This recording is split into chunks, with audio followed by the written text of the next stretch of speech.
Aleluia. És o príncipe da nossa paz. E nós vivemos para o teu louvor, Senhor, para a tua glória, hoje e sempre. Amém. Esse Deus que é príncipe da paz, reina e governa a nossa vida. De modo que nós não vivemos mais uma sequência de eventos aleatórios. Nós vivemos uma vida diante daquele que governa e rege todo o universo. Essa canção nos traz isso à memória, desafiando a gente a declarar isso. Reina em mim, Senhor. Reina sobre o meu pensar, sobre o meu falar, sobre tudo que eu sou e que eu tenho. Reina em mim.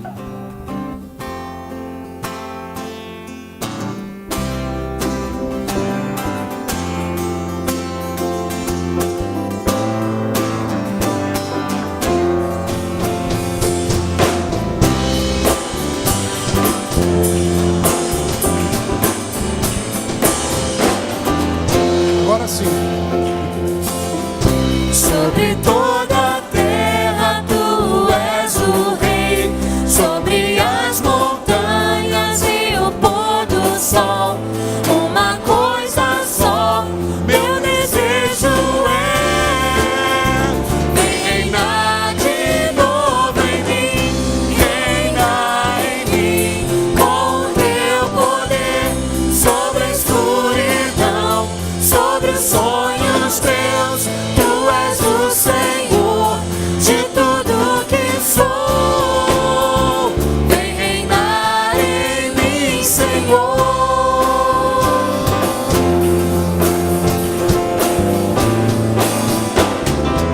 Sobre o meu pensar e o que eu falar.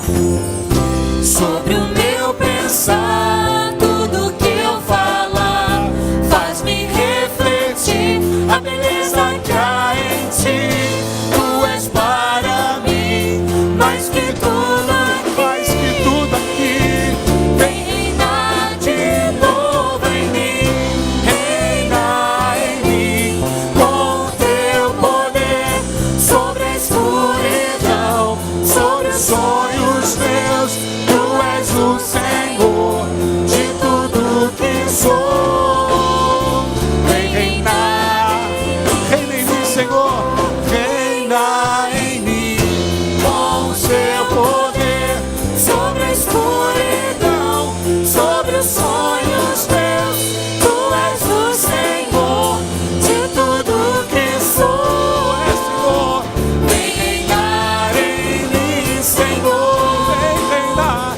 Vem reinar em mim, Senhor. Vem reinar em mim, Senhor. Glória a Deus. A palavra do Senhor é repleta de histórias marcantes. Na verdade, é um conjunto de histórias. E em todas elas a gente percebe a mão poderosa desse Deus que reina e que governa. E ao saber que Deus reina e governa, nós somos convidados a lembrar que Ele nunca desamparou o seu povo. E que Deus tem sonhos para nós. E que os sonhos de Deus não podem ser frustrados. Aconteça o que acontecer na nossa vida, o Deus que nós acabamos de adorar, Ele diz que reina. Ele diz: eis que estou convosco todos os dias. E Deus pode continuar fazendo infinitamente mais do que a gente pode imaginar, porque Ele é um Deus que compartilha sonhos com a gente. A igreja é um sonho de Deus. A igreja é um sonho que Deus compartilhou na história, que hoje é a realidade da minha vida, na sua vida, nessa cidade, ao redor do mundo. Porque Deus tem sonhos. Essa canção, ela diz isso, que os sonhos de Deus não têm fim. E nada pode frustrar os sonhos de Deus. Adoremos o Senhor com essa canção e voltemos a sonhar as coisas de Deus.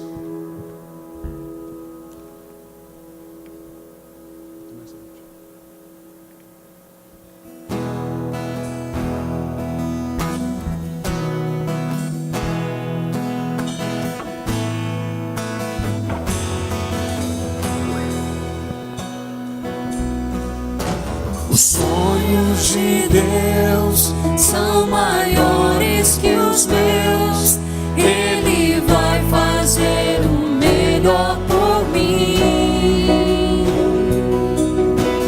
Ele vai além do que eu posso ver.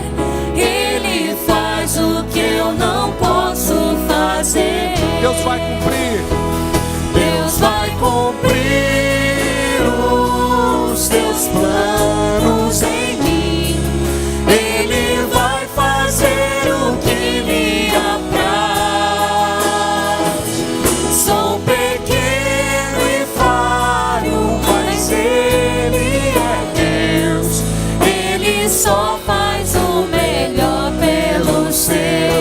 vai cumprir.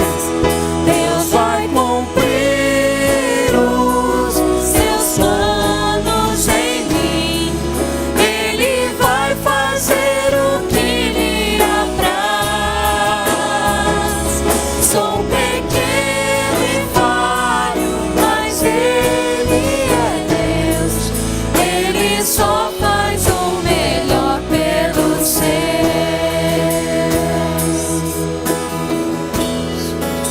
Os sonhos de Deus. Os sonhos de Deus Diga isso. são maiores que os meus. Ele vai fazer o melhor por mim. Ele vai além do que eu posso ver. Ele faz o que eu não posso fazer. Deus vai cumprir. Deus vai cumprir os seus planos em mim. Ele vai fazer o que lhe apraz. Sou pequeno e falho, mas Ele é Deus. Ele só faz o melhor pelos seus. Deus vai cumprir. Deus vai Cumprir os seus planos em mim. Ele vai fazer o que lhe apraz. Sou pequeno e falho, mas Ele é Deus. Ele só faz o melhor pelos seus. Diga isso. Acredito. Sim. Creia nisso, irmão. Acredito, sim. Acredito que Deus vai fazer o impossível em meu viver. Declare isso, eu acredito. Acredito, sim. Acredito, sim, eu acredito. Acredito, sim, que Deus vai fazer o impossível em meu viver. O impossível em meu viver. O impossível. O impossível em meu viver. Deus pode fazer o impossível em nosso viver. Graças a Deus. Pode se assentar.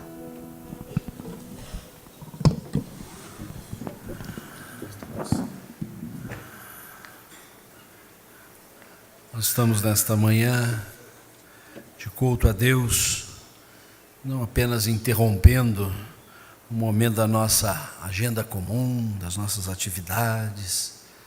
Nós estamos em meio a um ambiente daquilo que as Escrituras nos ensinaram como vida eterna. A vida eterna é esta comunhão com Deus.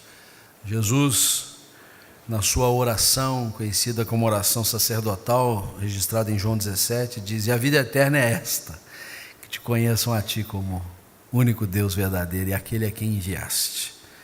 E no texto que nós vamos ler agora, esta era a questão pendente para aquele homem de boa índole, homem correto, mas ele queria saber o que ele faria para herdar a vida eterna. Vamos, pois, acompanhar esta leitura. Certo homem de posição, é o texto de Lucas 18 a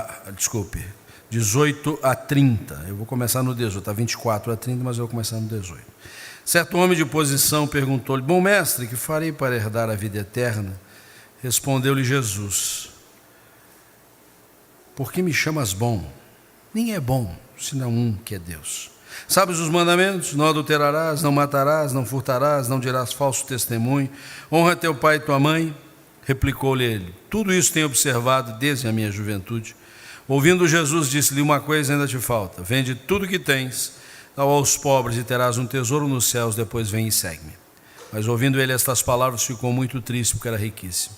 E Jesus, vendo assim triste, disse: quão dificilmente entrarão no reino de Deus os que têm riquezas. Porque é mais fácil passar um camelo pelo fundo de uma agulha do que entrar um rico no reino de Deus. E os que ouviram disseram: sendo assim, quem pode ser salvo? Mas ele respondeu: os impossíveis dos homens são possíveis para Deus. E disse Pedro: eis que nós deixamos nossa casa e te seguimos.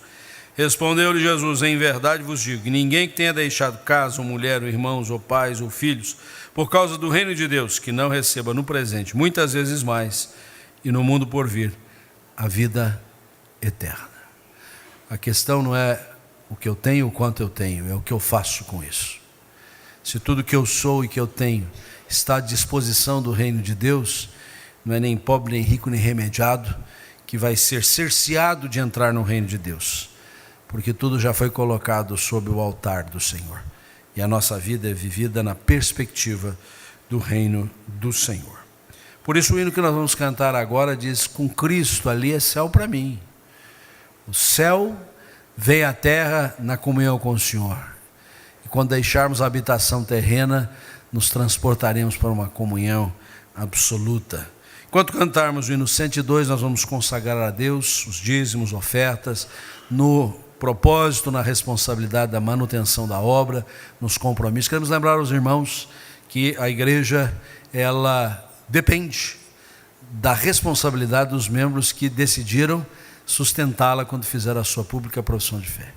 Eu sei que muita gente passeou, viajou, às vezes até esqueceu de entregar os seus dízimos e ofertas. Alguns até antecipam, dão antes para não ter problema de esquecer. Mas se você esqueceu, ainda dá tempo para que a tesouraria possa fazer frente aos compromissos ainda deste mês de janeiro, na última semana deste mês. Cantemos o hino 102 e apresentemos a Deus as nossas ofertas e dízimos.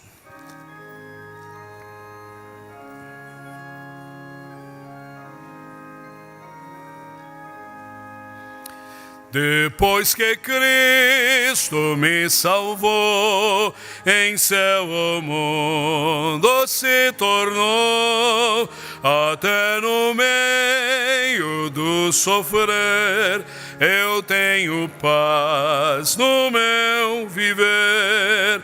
Oh, aleluia, assim é céu fruir perdão aqui. Na terra ou mar, por onde for, com o Senhor é céu ali.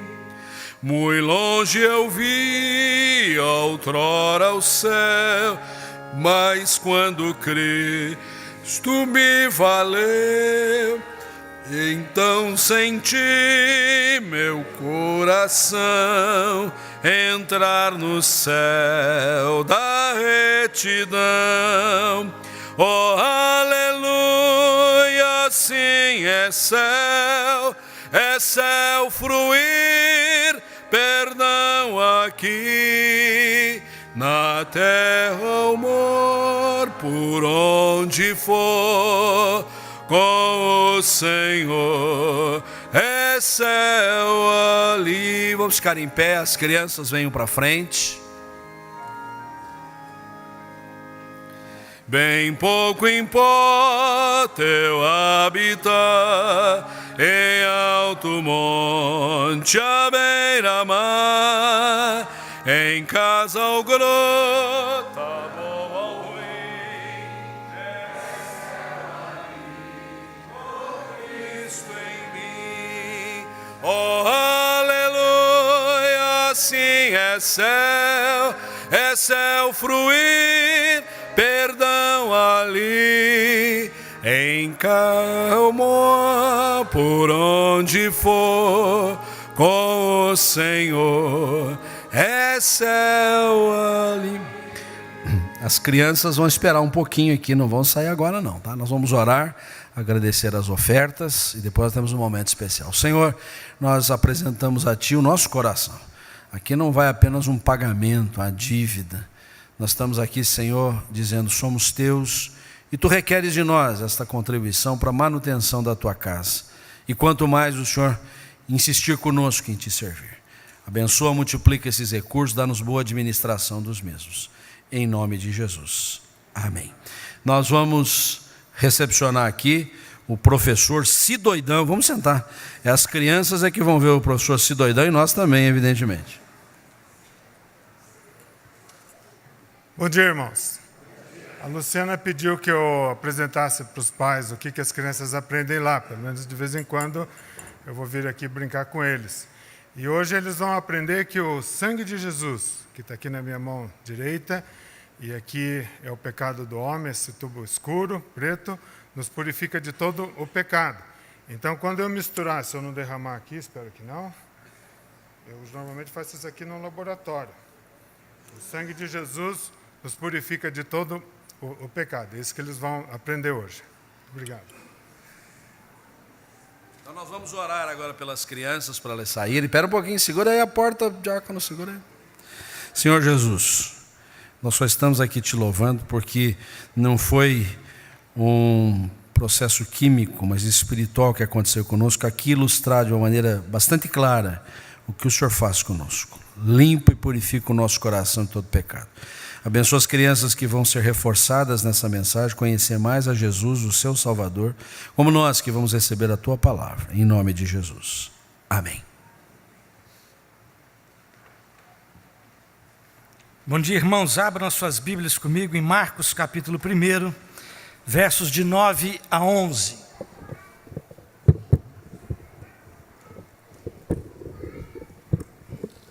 Marcos capítulo 1, versos de 9 a 11. Texto esse que vai embasar a nossa reflexão neste momento. Vamos fazer a leitura a uma só voz, texto pequeno, apenas 3 versículos, mas eu quero pedir que você mantenha a sua Bíblia aberta nessa passagem. Evangelho segundo Marcos, capítulo 1, versos de 9 a 11. Leiamos.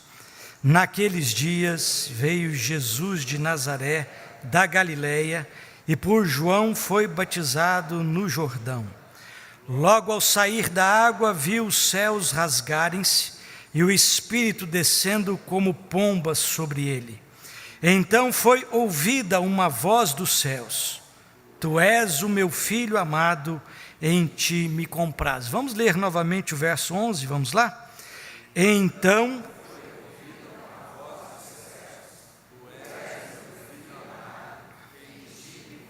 Amém. Senhor, nós estamos reunidos nessa hora para buscarmos a Tua face, para tributarmos ao Senhor todo louvor, toda glória, toda força, para, Deus, tributarmos ao Senhor todo reconhecimento e gratidão, ó Deus, provenientes de um coração sensível aos Teus feitos e aquilo que o Senhor tem sido na história de cada um de nós.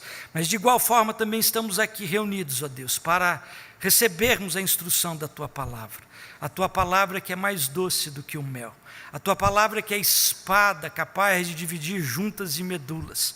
A Tua palavra que é luz para os nossos caminhos. E essa palavra, nós desejamos, ó Deus, que o Teu Espírito, só o Teu Espírito, aplique-a profundamente em nossos corações.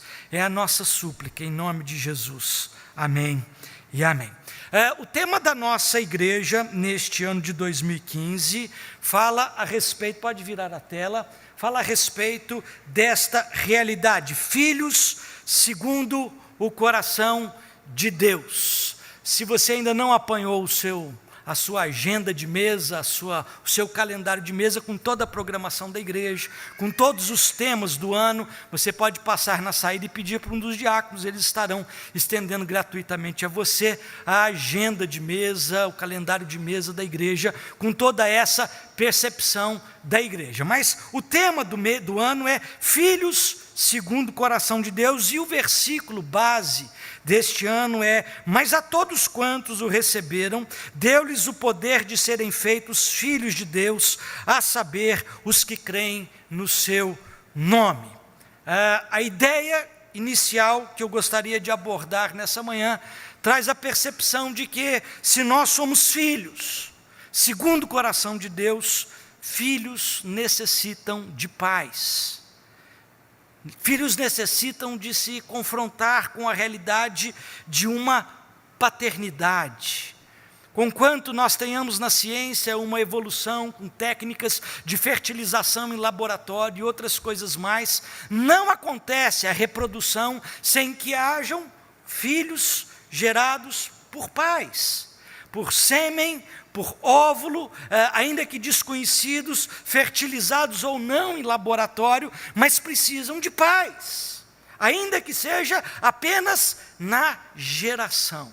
Filhos precisam de pais. O problema é que tipo de pai que se tem hoje, qual tipo de filiação espiritual que nós desenvolvemos também na nossa caminhada. Alguns dizem assim: todos nós somos filhos de Deus.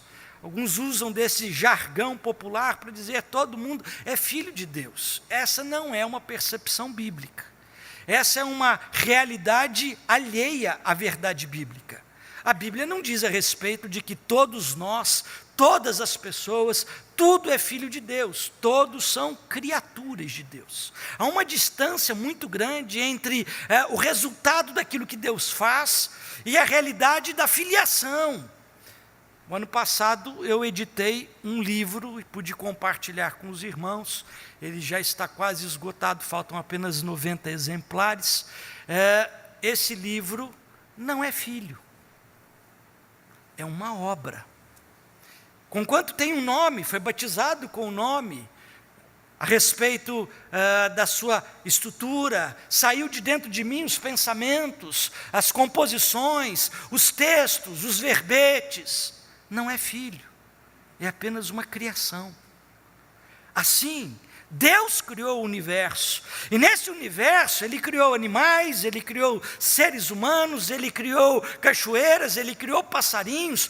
Todos nós somos criaturas de Deus. Porém, em Cristo, nós somos chamados a sermos filhos de Deus. O versículo tema do ano é claro em dizer isso. Mas a todos quantos receberam a Cristo, deu-lhes o poder de serem feitos filhos de Deus, porque antes não eram, a saber, os que creem no seu nome. Pode virar a página para a gente, Luiz.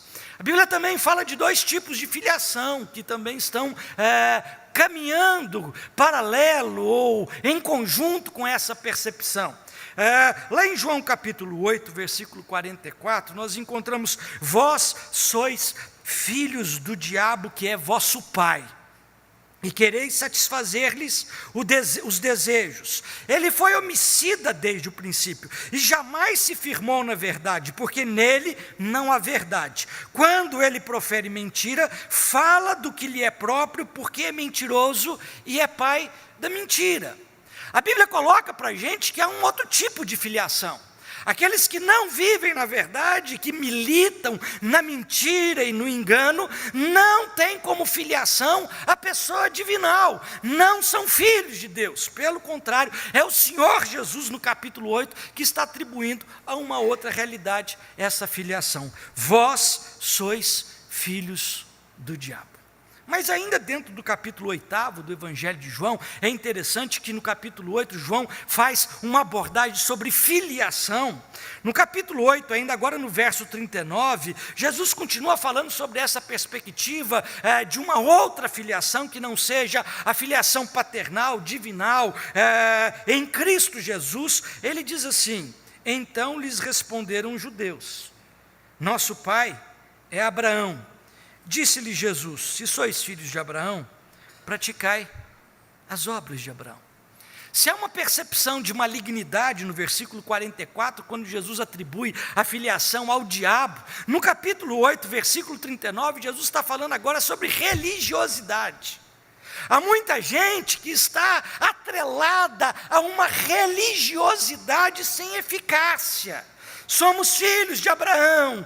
Em outras palavras, somos filhos de Deus, então praticai as obras de Abraão, praticai as obras de Deus. A minha pergunta nessa manhã: de quem você é filho?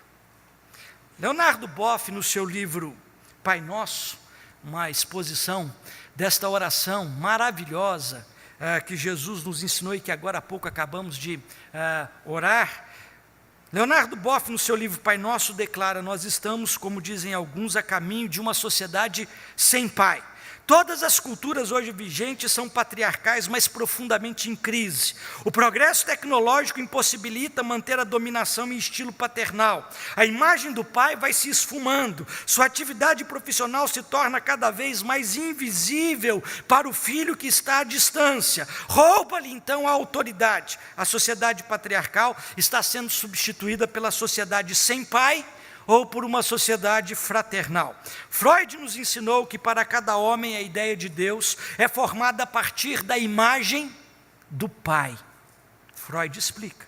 O seu relacionamento com Deus depende do relacionamento com o pai.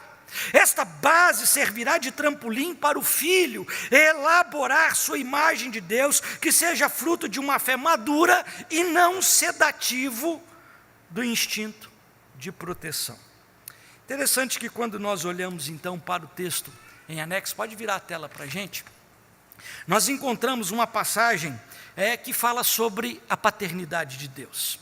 Mas o Evangelho de Marcos, ele não é tão profundo quanto o Evangelho de João. E aí José Comblan, um autor interessantíssimo, cristão, que tem uma abordagem sobre essa temática no Evangelho de João, Jesus, o enviado do Pai. José Comblan diz o seguinte: de certo modo, podemos dizer que toda a substância do quarto Evangelho do Evangelho de João, consta de 15 palavras, e que os discursos no Evangelho de João são possíveis dentro de um jogo dessas 15 palavras. A palavra mais citada no Evangelho de João é a palavra pai, e aparece 119 vezes, diz José Comblan. Nós não estamos no Evangelho de João, nós estamos no Evangelho de Marcos. Mas é importante a gente entender esta percepção da filiação de Deus e da paternidade de Deus sobre nós, da maneira importante que Marcos caracteriza. Marcos foi o primeiro dos 4 evangelhos a ser escrito. Muito pouco texto havia sido produzido dentro da abordagem cristã daqueles dias, antes de Marcos.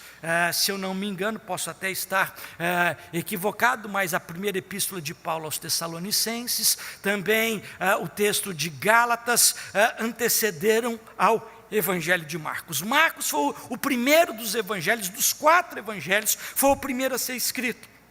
Aí você pergunta, por que é que ele vem em segundo lugar? Porque quando a igreja cristã definiu a formatação do cânon das escrituras, preferiu colocar Mateus em primeiro, já que nós não temos uma ordem cronológica em toda a Bíblia, colocou Mateus primeiro, porque Mateus, nos seus primeiros versículos, no capítulo 1, faz uma transição do Antigo Testamento com o Novo Testamento. Mateus começa falando da genealogia de Jesus, que ele era filho de Abraão, filho de Davi. Abraão gerou Isaac, gerou Jacó, e ele vai fazendo essa ponte. Já Marcos não tem esse interesse, pelo contrário, Marcos não fala do nascimento de Jesus, Marcos não fala do nascimento ou da relação de Jesus com os seus pais, José e Maria. Marcos vai no ponto nevrálgico para aquilo que era importante, o ministério terreal de Jesus. Ora, se Marcos é o primeiro evangelho, e se nós temos nas mãos aqui esse relato do primeiro capítulo, a primeira citação evangélica de Jesus na história está nesses versículos de 9 a 11. É a primeira vez na história do evangelho que Jesus aparece. Até então, nunca antes havia sido criado, construído, elaborado, inspirado pelo Espírito, alguma coisa que narrasse a vida de Jesus e alguma passagem sobre esse ser. Marcos é o primeiro. E o primeiro texto que fala de Jesus na história é esses versículos de 9 a 11. Naqueles dias, veio Jesus de Nazaré, da Galileia, e por João foi batizado no Jordão. Logo ao sair da água, viu os céus rasgarem-se e o Espírito de Deus descendo como pomba sobre ele. Então foi ouvida uma voz dos céus dizendo: Tu és o meu filho amado, em ti me comprazo. O que eu acho lindo nesse texto é que Marcos provavelmente cresceu boa parte da sua vida sem pai, ou com um pai ausente, ou com um pai morto.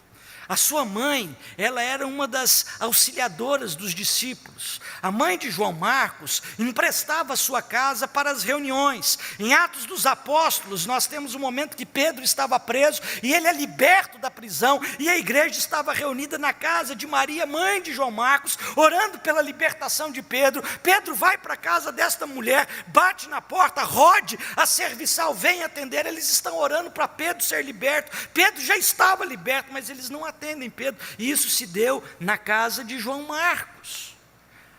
A Bíblia não faz menção do pai de João Marcos, a história também não. O João Marcos viveu muito pouco com o seu pai, ou seu pai era alguém profundamente desligado com as coisas do Evangelho. E nesse ponto, Marcos poderia ter aquele problema que Leonardo Boff citou no livro do Pai Nosso. Uma sociedade sem Deus perde o parâmetro relacional com a divindade por falta de uma paternidade real. João Marcos traz para a gente que no primeiro momento da manifestação de Cristo na história, a primeira palavra que se tem sobre Jesus é: este é o meu filho amado, em quem me comprazo. Dessa passagem eu gostaria de meditar com vocês sobre exatamente isso, a paternidade de Deus na vida de cada um de nós. Se este ano nós vamos abordar a temática que busca a percepção do fato de que filhos segundo o coração de Deus, se nós somos filhos, quem é este Deus que nós devemos viver, servir, amar como Pai, presente na vida de cada um de nós? Há 5 lições bastante rápidas que eu gostaria de destacar com vocês nessa manhã. Primeira delas, a paternidade presencial. Quando nós olhamos para o texto bíblico, a primeira coisa que nós vemos é a presença de Deus Pai no momento inaugural do ministério de Jesus. O Evangelho de Mateus coloca desde o princípio a anunciação do nascimento de Jesus, a visitação dos anjos, Deus visitando, Deus vindo ao encontro, Deus ministrando, Deus preparando o caminho. O Evangelho de Lucas também, de igual forma, tece detalhes sobre este momento pré-natalino de Jesus, é aquele momento preparatório. João não e Marcos não. Mas o que é interessante é que Marcos faz questão de registrar o fato de que, quando Jesus está saindo do anonimato e entrando no ministério, quando ele começa a sua jornada terreal em busca da cruz, da satisfação da vontade de Deus, Deus está presente, o Pai está ali. Um modelo de paternidade divinal para as nossas vidas relacionais trazem também essa percepção. Pais que precisam estar presentes. Pais presentes.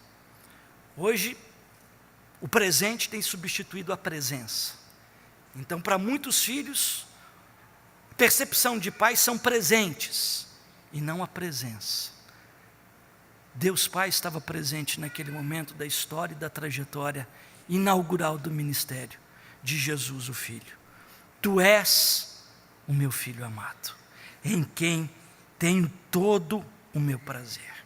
A presença de Jesus desde os momentos iniciais da jornada ministerial de Jesus. Porém, você pode dizer: pastor, mas aonde estava Deus Pai quando da crucificação? Porque lá na cruz, Jesus pregado no madeiro, sofrendo terrivelmente todo o peso de pecado que sobre si foi colocado de cada um de nós, ele brada, ele grita: Eli, Eli, lama sabachthani, ou em outras palavras, traduzindo: Deus meu, por que me desamparaste? Cadê a presença do Pai? Cadê a presença de Deus ao lado do Filho? Preste atenção. Aonde estava o pai nessas horas finais? Muitos pais jamais estarão nas horas finais da história dos seus filhos.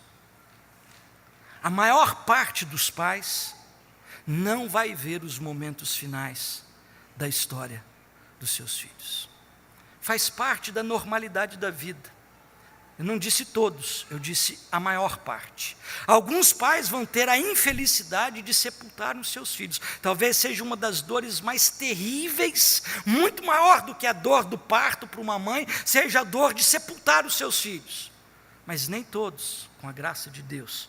A normalidade faz com que a gente envelheça, e aqueles que envelhecem mais cedo morram primeiro, porque nasceram primeiro.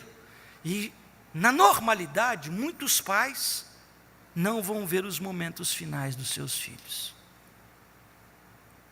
Mas preste atenção, muitos pais não estão vendo nem os momentos iniciais dos seus filhos.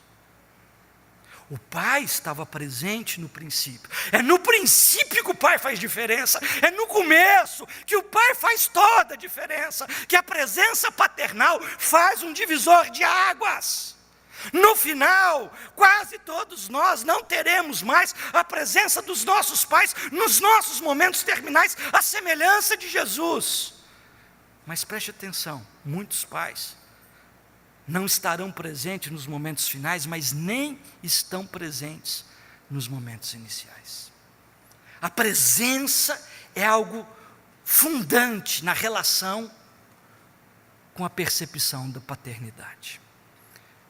Jacó saiu da casa do seu pai, da sua mãe, fugido, foi-se embora, e no meio do caminho, devido à briga com Esaú, ele tem que dormir no chão, uma descrição doída. Se você perceber em Gênesis capítulo 28, a relação da caminhada de Jacó, ele dorme no chão como um indigente, ele faz de uma pedra o travesseiro, e ele fugindo da casa dos pais por causa do rolo que ele havia semeado, de confusão ali, e no meio do caminho ele dorme deitado numa pedra, e ele tem um sonho. Ele vê uma escada que vai da terra ao céu, do céu da terra. Ele vê anjos subindo e descendo, e do lado da escada ele vê a presença de Deus. Ele acorda assustado. Ele diz: quão terrível é este lugar. É a casa de Deus. Deus estava neste lugar e eu não sabia. A primeira coisa que nós precisamos saber quando pensamos em filiação é que Deus está conosco. Deus está, mesmo que a gente às vezes não perceba. Jacó não estava percebendo, sensível à presença de Deus naquele lugar, até que dormiu e sonhou. Mas muitos de nós caminhamos, jornamos, vivemos, socorremos, seguimos a caminhada sem a percepção da presença de Deus, sem a percepção, alheios a essa realidade. A primeira lição que esse texto nos apresenta é que essa paternidade de Deus é uma paternidade presencial. No caso de Jesus, era necessário a ausência por causa da cruz. Uma vez a cruz cumprida, Deus não se ausenta mais de nós por conta da presença do seu Espírito Santo que habita naqueles que nele creem, conforme Efésios capítulo 1. Deus está conosco em todo o tempo. Mas há uma segunda lição, é a relação da paternidade, ou a lição da paternidade relacional. Muitos pais perdem a oportunidade do relacionamento com os seus filhos. O tempo vai passando, o trabalho consome mais do que todas as coisas. A preocupação com o crescimento profissional, com a aquisição de bens materiais, fazem com que muitas vezes pais, mães e pais, vivem fora do seu ambiente de família. Os filhos crescem com pais mortos e vivos, ou órfãos de pais vivos. Os pais existem, mas ao mesmo tempo não estão presentes. Não há relacionamento. Eu fui pastor numa igreja há tempo atrás, um dos grandes líderes da igreja, um homem bom, um homem de um coração amável, um homem de um coração doce, um dos líderes mais conhecedores da Bíblia dentro do ministério leigo que eu conheci, era esse cidadão. Mas uma vez eu atendi os seus filhos, que foram muitos meus amigos, e um deles me disse assim: meu pai nunca me deu um beijo, meu pai nunca passou a mão na minha cabeça, me pôs no colo e me abraçou, e me disse: meu filho. Uma distância de relacionamento. O texto diz para a gente que naquele momento inaugural, o pai diz: tu és o meu filho amado, em quem tenho todo o meu prazer. No Sermão das 9, o reverendo Juarez estava abordando a temática da mulher samaritana.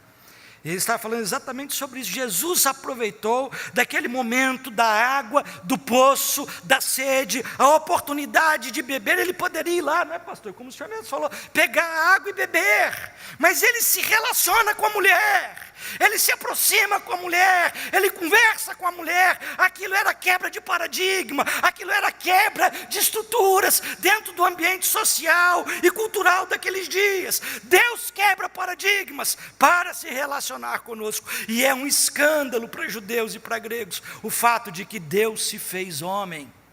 É um escândalo. Na mente intelectual isso não é possível de ser absorvida. Dentro da mente gnóstica, então, pior ainda, porque no gnosticismo, Deus é espírito e espírito é bom, tudo que é material é ruim. Como é que Deus se faz carne? Deus quebra paradigmas para se relacionar dentro da sua paternidade e nos tornar filhos em Cristo Jesus. O reverendo Samuel Vieira declara que há dois conceitos na Bíblia que o islamismo jamais aceitaria. O primeiro conceito é o Deus que não é todo solitário. A Bíblia fala para a gente de pessoas da divindade. E a bênção de Paulo, lá em 2 Coríntios 13, fala do Pai, do Filho e do Espírito Santo. O batismo de Jesus fala do Pai, do Filho e do Espírito Santo. O Filho estava sendo batizado, o Espírito vindo sobre ele como pomba, e o Pai dizendo: Tu és o meu Filho, em quem me comprazo. Na teologia bíblica cristã, nós temos um Deus que é acompanhado, que se relaciona, que toca, que conversa, que dialoga. E no islamismo isso é um caos. O Deus é todo solitário. Mas a segunda percepção que nós temos no cristianismo, que o islamismo jamais terá, um outro conceito bíblico que jamais será visto no islamismo, é a ideia de que Deus é amor. Alá tem, dentro do Alcorão, 99 nomes. Nenhum deles diz respeito a amor. Deus é para o Islã qualquer outra coisa, menos amor. Ele é poder, ele tem domínio, ele tem autoridade, ele tem todas as coisas que acontecem dentro de um fatalismo chamado Maktub. Mas tudo está escrito, tudo determinado, menos um Deus que se relaciona com afeto e com amor. Quando voltamos os nossos olhos para as Sagradas Escrituras, é interessante vermos como a Trindade vive esta relação de fraternidade, de inter-relação entre cada pessoa. O Pai ama o Filho, que honra o Pai, ambos enviam o Espírito Santo. Este é o modelo. Deus nos diz: é assim que eu quero que vocês vivam, um modelo de paternidade relacional, inclusiva e presencial. Mas há uma terceira lição que essa passagem também nos aponta. Quando nós pensamos em filhos de Deus, segundo o coração de Deus, nós temos que entender a paternidade divinal. Essa paternidade é uma paternidade que traz para a gente a percepção da presença, a percepção da relação, mas também a percepção da afetividade em terceiro lugar. Que é bonito no texto, essa declaração de amor: Tu és o meu filho amado. Expressão de afeto, de ternura. Numa sociedade machista que diz: homem não chora, homem não faz declaração de amor, homem não faz carinho, homem não cuida do filho, homem isso, homem aquilo, isso já caiu por terra.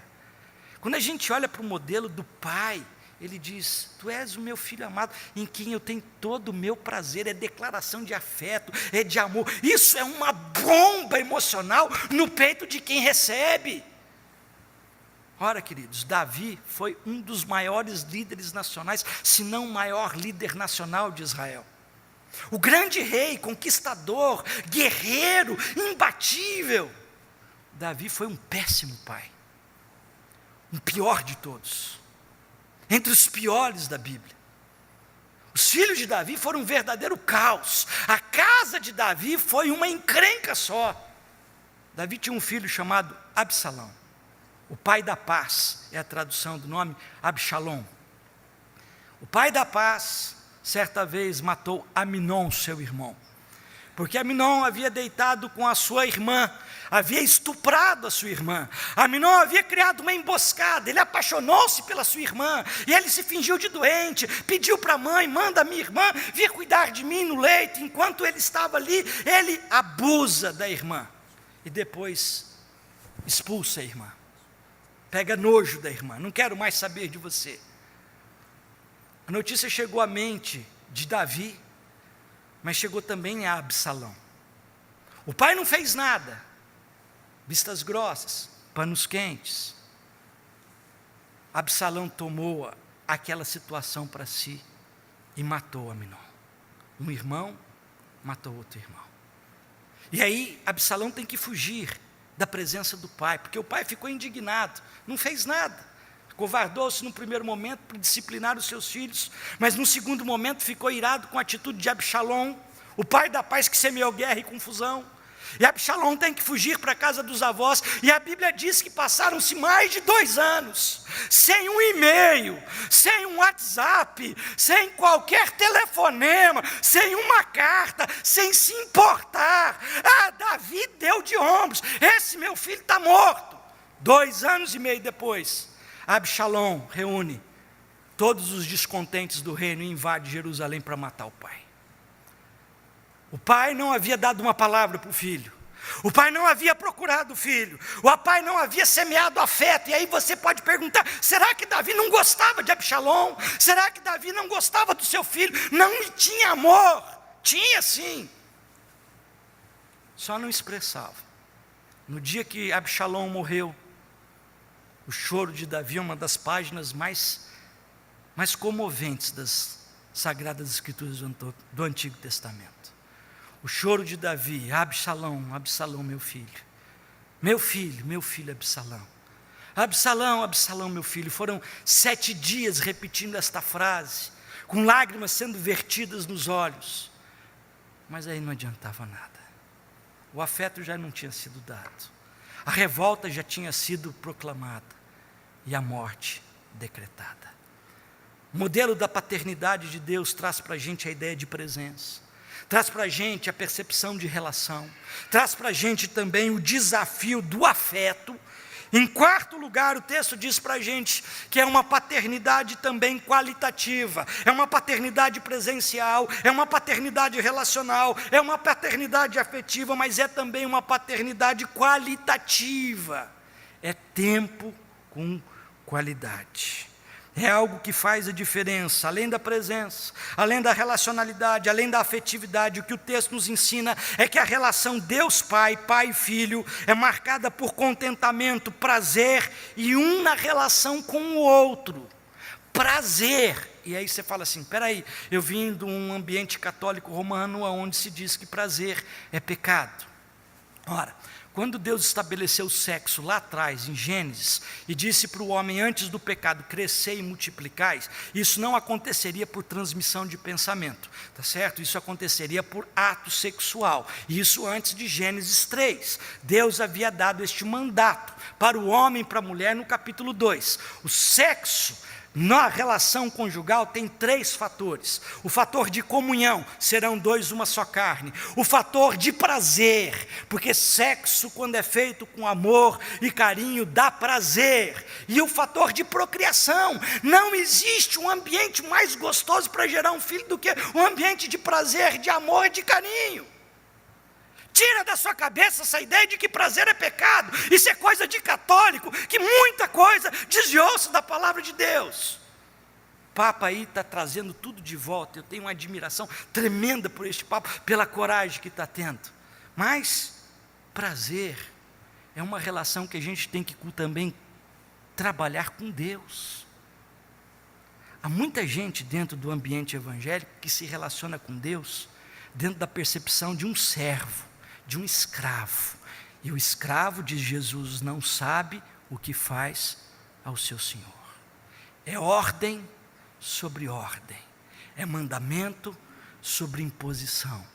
John Piper tem um livro fantástico que fala sobre esta realidade. Pode virar a tela para a gente? Teologia da Alegria. E John Piper, nesse livro, ele diz o seguinte: a primeira palavra do catecismo que todos nós conhecemos é: o fim principal do homem, o propósito para o qual o homem foi criado é glorificar a Deus e gozá-lo para sempre. Nós conhecemos muito bem a primeira parte dessa definição: glorificar a Deus. Tudo que fizeres, seja em palavra, seja em ação, fazei tudo para a glória de Deus. Mas a segunda parte a gente tem dificuldade. O que é gozar Deus? O que é gozar Deus? O que é essa realidade de ter prazer em Deus? O texto diz para a gente que é essa abordagem do pai para com o filho e do filho para com o pai. Tu és o meu filho amado. E a tradução em algumas Bíblias diz: em quem tenho todo o meu prazer. Deixa eu perguntar uma coisa para você: você tem prazer em Deus? Ou é apenas o pecado que te traz prazer? O salmista dizia: mais vale estar nas tendas, na casa do Senhor um dia, do que 1000 dias na tenda da perversidade. A tenda da perversidade era o templo da luxúria, do pecado, do sexo livre. O templo era o lugar da relação com Deus, e ele dizia: o prazer de Deus é algo muito, muito, muito, muito maior e inegociável. Como é que você se relaciona com Deus? Como é que você dá o seu dízimo? Como é que você dá o seu dízimo? Como um mandamento de Deus? Se você não der, você vai sair dali, vai cair um raio na sua cabeça, Deus vai pôr a mão em você, você vai trombar o carro, vai ser aquele apelo que muitas comunidades pentecostais falam: se você não deixar o passe de ônibus, se você não deixar o relógio, sua aliança de ouro, Satanás vai tomar isso de você. É assim, sob medo, sob pavor. Você ainda não é filho do Senhor. Filho do Senhor goza o prazer na presença de Deus. 2 filhos estavam na casa do pai, conta Jesus em Lucas 15. Um resolveu pegar os seus bens e dissipar tudo. Saiu de casa levando aquilo que achou que lhe pertencia. Gastou, como diz o texto bíblico, com meretrizes e de forma dissoluta. Passou anos fora da casa do pai e gastou tudo aquilo que o pai havia conquistado durante anos de trabalho. Na miséria veio o período de fome. Ninguém lhe dava nada, os amigos desapareceram. E aí o que aconteceu? Ele começou a comer os restos da comida que sobrava aos porcos, que era animal imundo para o judeu. E aí ele lembra da casa do pai, das festas, da dignidade, da honradez. E ele resolve voltar para a casa do pai, pedir perdão para o pai e dizer para o pai: eu vou trabalhar como um empregado, me aceita como empregado. E ele volta para a casa do pai motivado por essa ideia de serviçal. E quando ele chega, o pai o abraça, o pai o esperava, o pai o vê a longe, o pai corre ao seu encontro, o pai o abraça, manda dar-lhe um banho, colocar-lhe um anel de filiação, sapato nos pés, roupas de festa, mandou matar o novilho cevado e vamos gozar a presença deste filho que voltou para casa. Vamos ter prazer e alegria. Aí, queridos, o outro filho, que nunca tinha saído da casa do pai, ouviu o som de longe, falou assim: o que está acontecendo lá? Está tendo festa, é casamento de quem? Os empregados disseram: aquele teu irmão pervertido, cabeça desmiolada, voltou para casa. E o pai lá pôs o anel no dedo dele, pôs sapato, roupa nova, está fazendo uma festa, e ele voltou para casa revoltado. Queridos, há muita gente se relacionando com Deus assim, sem essa percepção de que a presença do Pai traz alegria, traz contentamento e traz prazer. A presença qualitativa traz essa percepção. Filhos não são estorvo para o pai, são motivo de prazer. Os filhos que se tornaram estorvo foram os filhos do casal Nardoni, o filho ou a filha do casal Nardoni que despencou a criança lá do prédio. Era um estorvo, era um problema. Você não é problema para Deus, você não é estorvo para Deus. Em Cristo, Deus tem em você todo o seu prazer. Mas vamos seguir para o último e fatal e finalizar a nossa reflexão. A paternidade de Deus não é apenas presencial, não é apenas relacional, não é apenas afetiva, não é apenas qualitativa, é também uma paternidade confiável, estimuladora, fortalecedora. Olha para a sua Bíblia comigo. Jesus aparece pela primeira vez na história do Evangelho nesse texto. e aparece para ser batizado, e é batizado por João Batista, e há ali um conluio das pessoas da divindade. O Pai fala, o Espírito visita, o Filho é recebido naquele momento para uma jornada ministerial. Verso de número 11, a declaração final da porção, da perícope diz: Tu és o meu Filho amado, e em ti me comprazo, em ti tem todo o meu prazer. Pois bem, o verso 12 muda o cenário completamente. Não é mais um ambiente de prazer, não é mais um ambiente de alegria, não é mais um ambiente de familiaridade, de festa espiritual. É um ambiente de batalha e de luta.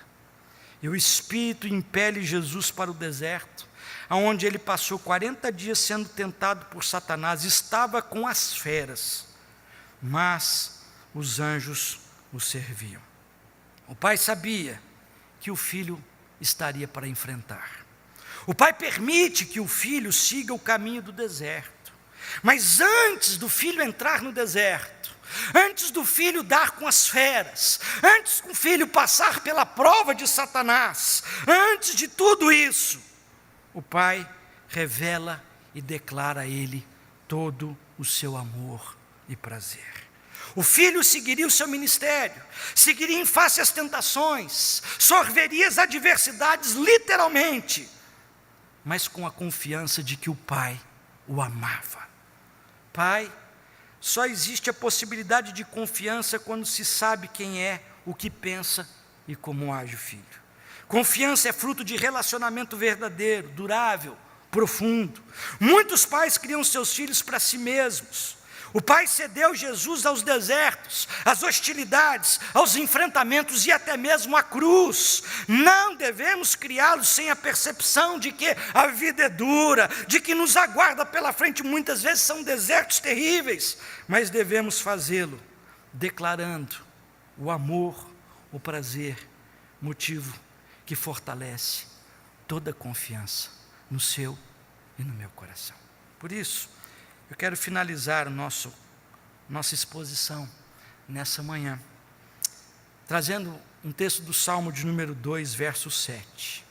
É um salmo messiânico, mas lá em Gálatas, Paulo diz que em Abraão, todos nós somos também em Cristo filhos de Deus.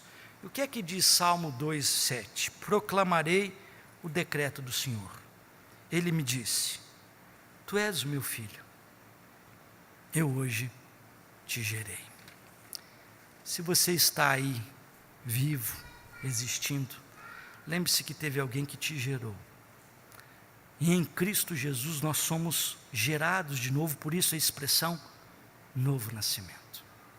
Esse novo nascimento nos faculta a possibilidade de uma relação com a divindade que antes era impraticável. Impraticável. Um Deus, Pai, cuja paternidade é presencial, relacional, afetiva, qualitativa e confiável. É um Deus que nós podemos seguir à frente, mesmo que o que nos espere no dia de amanhã seja o Satanás, seja o deserto, sejam as feras do mundo. Que Deus assim nos abençoe. Amém.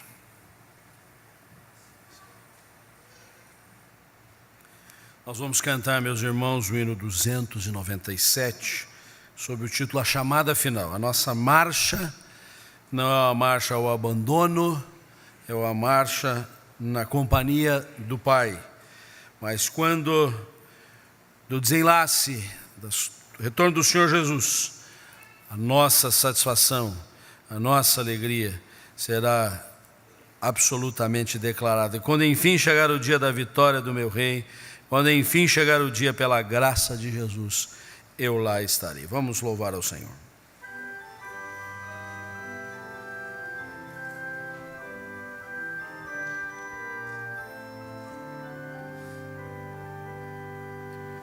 Quando lá do céu descendo para os seus Jesus voltar, e o clarim de Deus a todos proclamar, que chegou o grande dia da vitória do meu Rei.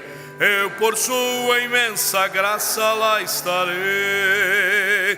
Quando enfim chegar o dia da vitória do meu Rei, quando enfim chegar o dia, pela graça de Jesus eu lá estarei. Nesse dia, quando os mortos hão de a voz de Cristo ouvir, e dos seus sepulcros hão de ressurgir,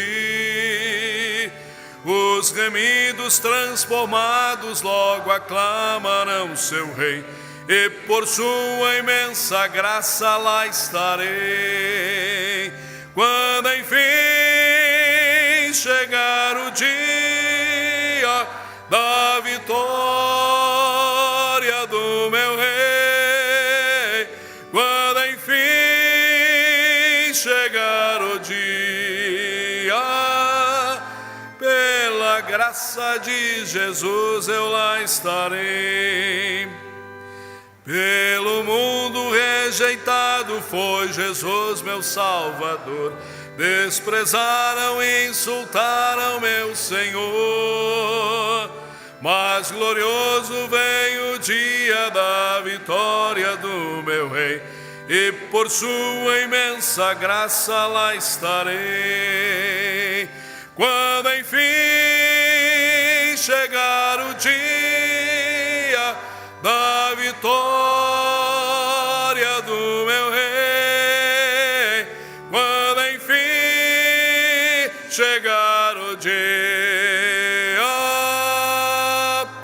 pela graça de Jesus eu lá estarei. Nós vamos orar, oraremos também pela senhora Dulce Barreiros, que está na UTI, um problema de saúde. Também queria pedir aos irmãos que se lembrassem nas suas orações da Fabíola, que está lá na Amazônia. Ela já está há 4 dias com problemas de vômito e diarreia, e a gente está aí bastante preocupado, porque nem notícia tem, e aonde eles estão é de fato bastante fora de mão para um atendimento um pouco melhor. Então, esteja orando também pela vida da patroa, tá bom? Senhor, nós queremos te agradecer por essa hora. Queremos te agradecer, ó Deus, pela oportunidade que temos em conhecermos, ó Deus, em Cristo Jesus, o teu amor, a tua salvação, a tua transformação, que pelo poder do teu Espírito Santo tu operas em nós. Mais do que tudo isso, queremos nessa hora, Deus, interceder também por aqueles que estão necessitados, de maneira muito especial, Deus, pela Dulce Barreiros, que está na UTI, por todos os enfermos que estão no boletim, pessoas que estão no país e fora dele, enfrentando, ó Deus, lutas relacionadas com essa questão de saúde. Nós te pedimos, ó Deus, o teu socorro, o teu cuidado, assim como Lázaro um dia esteve, ó Deus, enfermo, e a tua palavra nos aponta que estava enfermo Lázaro, a quem tu amas.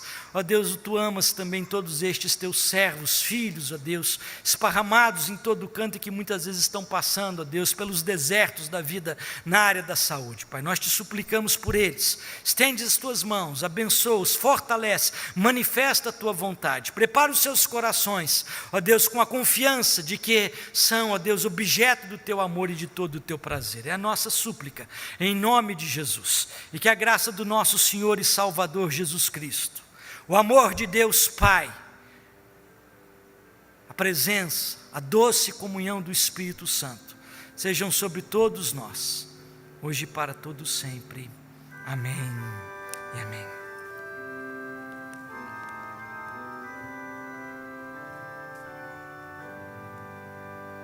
Quando enfim chegar o dia da vitória do meu Rei, quando enfim chegar o dia, pela graça de Jesus eu lá estarei. Vamos nos saudar com a paz de Cristo. Um bom domingo a todos. Deus nos abençoe.